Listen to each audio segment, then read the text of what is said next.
of Texas provides a background for our quarterback showdown. Colt McCoy of Texas. This young man can beat you with his arm or his legs. Oklahoma's Sam Bradford. He has been a symphony of quarterbacking efficiency for the Sooners.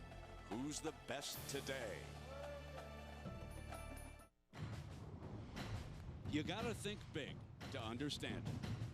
You gotta look long and hard to take it all in.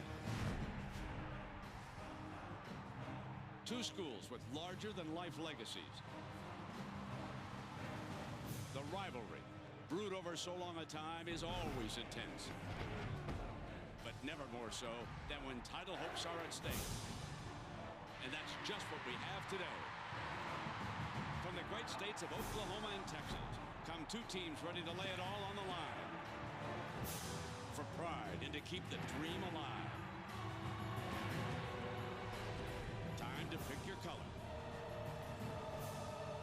Oklahoma Crimson or Texas Orange. This one's big.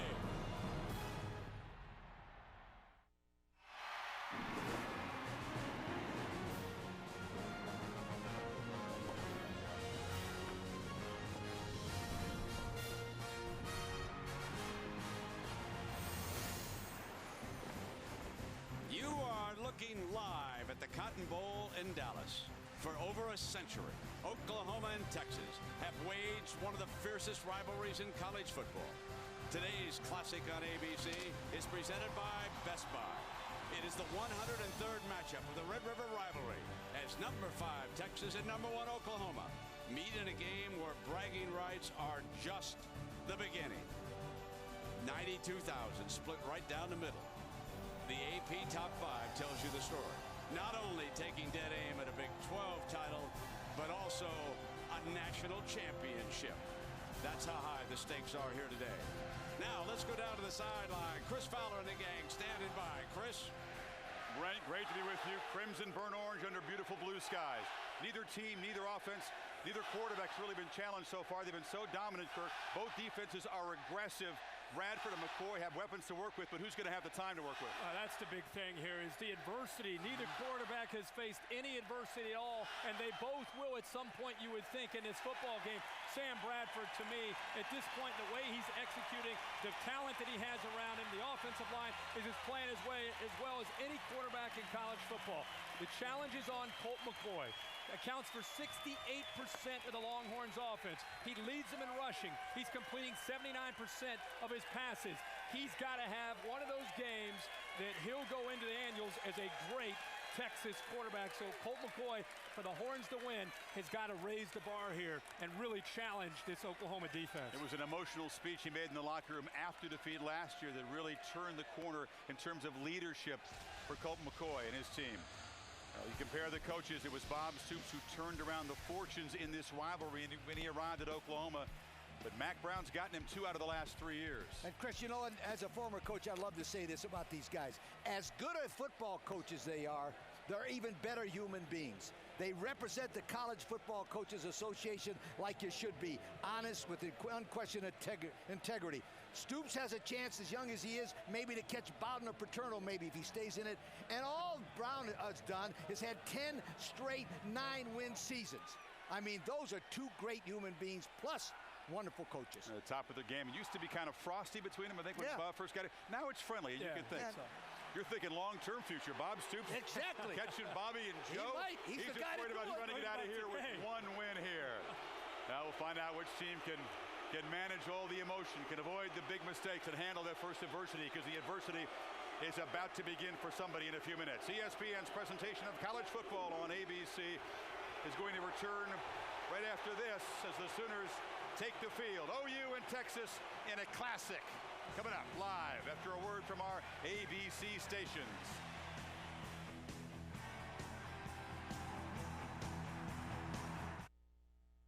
This telecast is available in high definition. Brought to you by Pioneer's new Kuro. Well, Norman, Oklahoma and Austin, Texas have come to the Cotton Bowl. First began playing back in 1900, and they moved this game to Dallas in 1912 and permanently in 1929. For Bob Stoops, it's a little bit shorter to the Cotton Bowl, but not by much. Dallas equal distant almost 7-mile difference that Mack Brown had to travel. The Texas coach is standing by with Lisa Salters. Let's go to Lisa. Thanks a lot, Brent. Matt, Colt McCoy comes into this game with a 79% pass completion rate. What's going to be the key for him to have that kind of success today against the Sooners? Lisa, we've got to have great protection. Bob's a great defensive coach.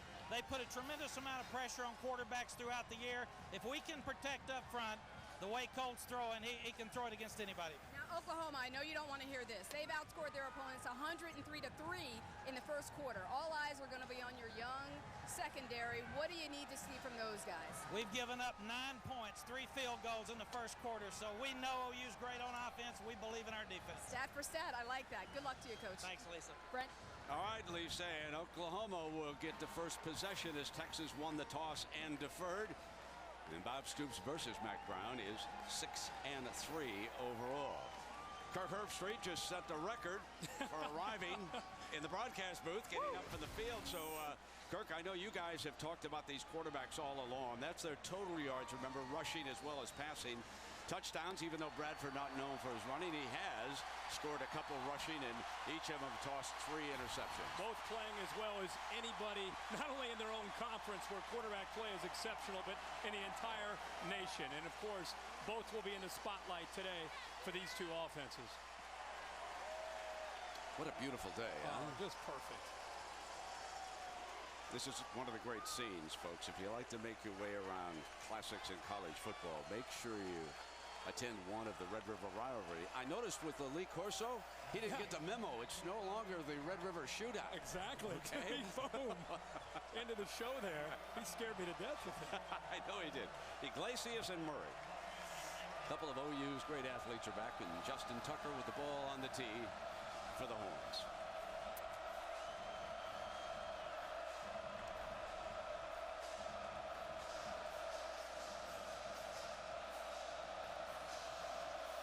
Now let the good times roll.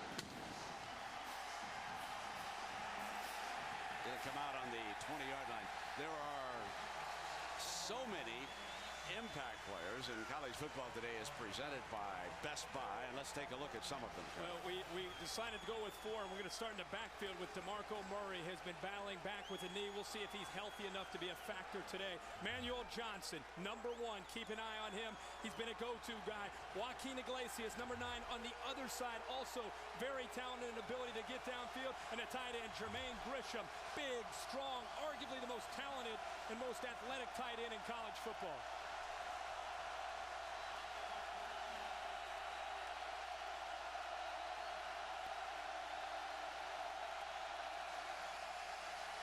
Bradford, not much heat on him, and he throws in underneath and completes the first pass to Jermaine Gresham. And that, of course, is perhaps the most talented tight end.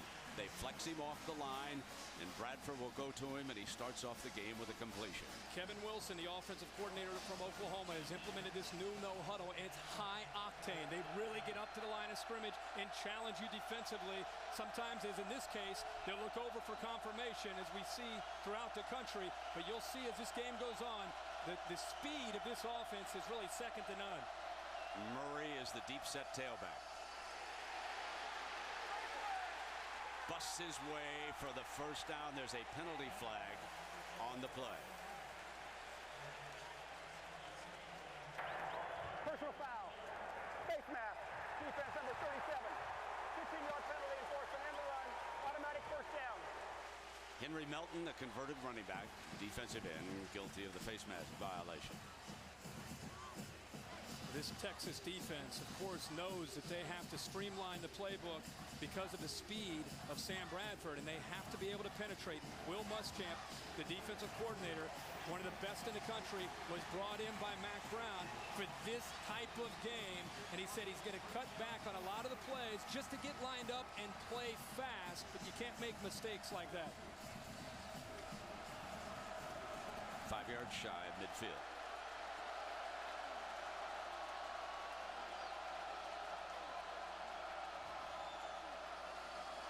Comes back with Murray on a run, and he's thrown for a loss.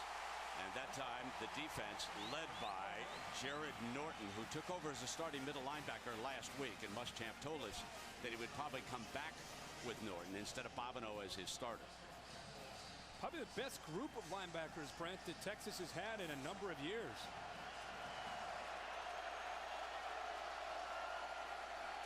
Fake the end around, dump it off to Murray in a foot race with a linebacker, and he is deep into Texas territory.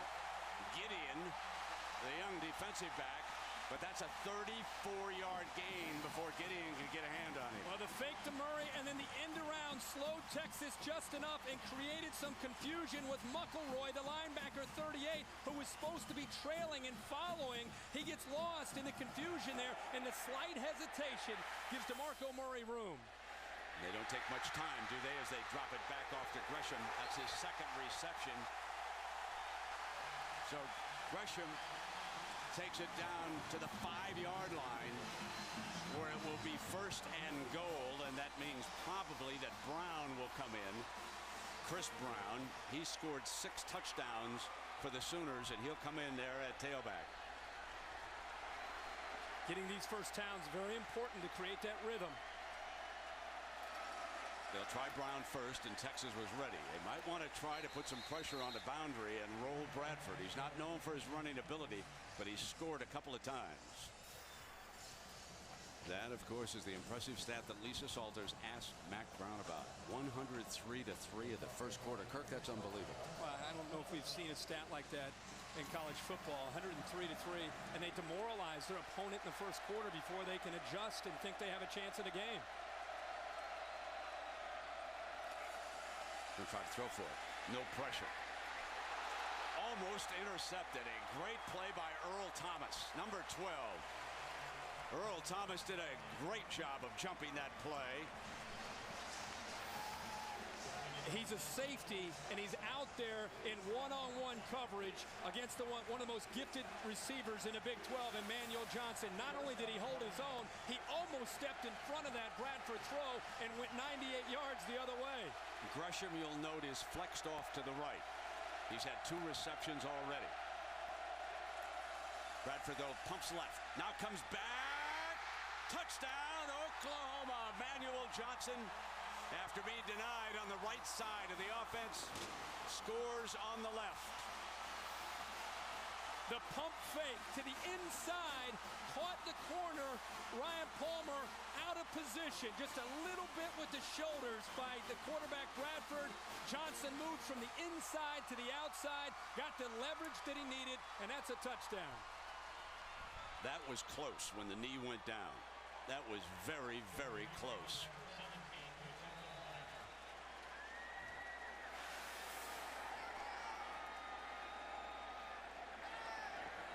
Instant replay obviously confirmed that it was a touchdown all the way, and Jimmy Stevens taps on the extra point.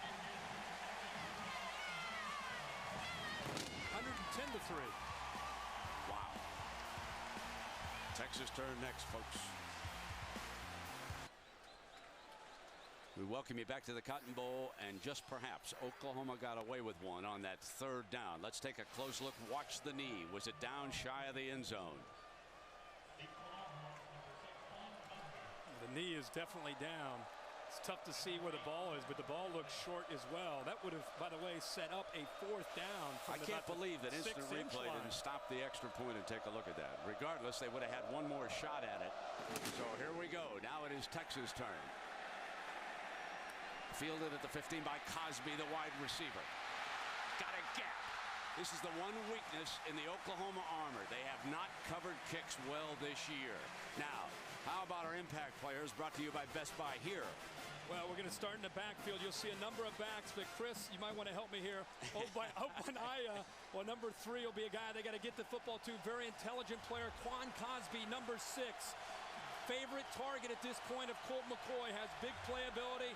And then, of course, Jordan Shipley on the other side, number 8, also an explosive receiver. They'll try to move him around and at times put him in a slot for matchups.